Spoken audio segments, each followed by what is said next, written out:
Hi friends, இன்றைக்கி நம்ம சுவையான கோலா மீன் வறுவல் எப்படி செய்யுதுன்னு பார்க்க போகிறோம். இதுதான் கோலா மீன். இதை நம்ம சுத்தம் பண்ணி வச்சுக்க வேண்டியது தான். இதில் நம்ம பாதி மட்டும் எடுத்து மீன் வறுக்க போகிறோம். நடுக்கண்டா கொஞ்சமாக 1/2 ஸ்பூன் மஞ்சத்தூள், தேவையான அளவு உப்பு, குழம்புத்தூள் 2 ஸ்பூன், 1 ஸ்பூன் தனி மிளகாய் தூள் போட்டு நல்லா உரசிக்கோங்க. தண்ணிலாம் இதில் ஊற்றக்கூடாது, அப்படியே அந்த இதுலேயே கலந்துருங்க. கலந்து அது 1 மணி நேரம் இருக்கட்டும். அதுக்கப்புறம் தோசைக்கல்லில் தேவையான அளவு எண்ணெய் ஊற்றி அதில் நம்ம ஊற வச்ச மீனை எடுத்து போட்டுக்கோங்க.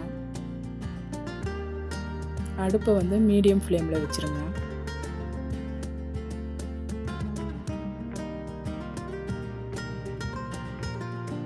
இந்த கருப்பில் மேலே போட்டால் நல்லா வாசனையாக இருக்கும், அதுக்காக தான் இந்த கருப்பில் போட்டிருக்கேன். இது ஒரு பக்கம் வெந்துருச்சு. இதை அப்படியே திருப்பி போட்டுக்கோங்க. தனித்தனியாக எல்லாத்தையும் திருப்பி போட்டுருங்க.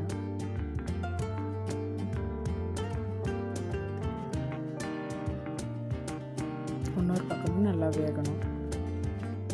இது மீன் வறுக்கிறதுலாம் மீடியம் ஃப்ளேம்லேயே வச்சு வருங்க, அப்போ தான் மீன் தீயாமல் இருக்கும். இது 2வது பக்கமும் வெந்துருச்சு. அவ்வளோதான், மீன் ரெடி ஆகிடுச்சு. இதை நம்ம ஒரு பிளேட்டில் வச்சிட வேண்டியதான். வச்சு நம்ம ரசம் சாதம், சாம்பார் சாதம் எல்லாத்துக்குமே நல்லா சூப்பரான சைடிஷ்ஷாக இருக்கும். மீன் ஃப்ரை. இந்த மீன் ஃப்ரை சாப்பிட்டு பார்த்துட்டு எப்படி இருக்குதுன்னு சொல்லுங்கள்.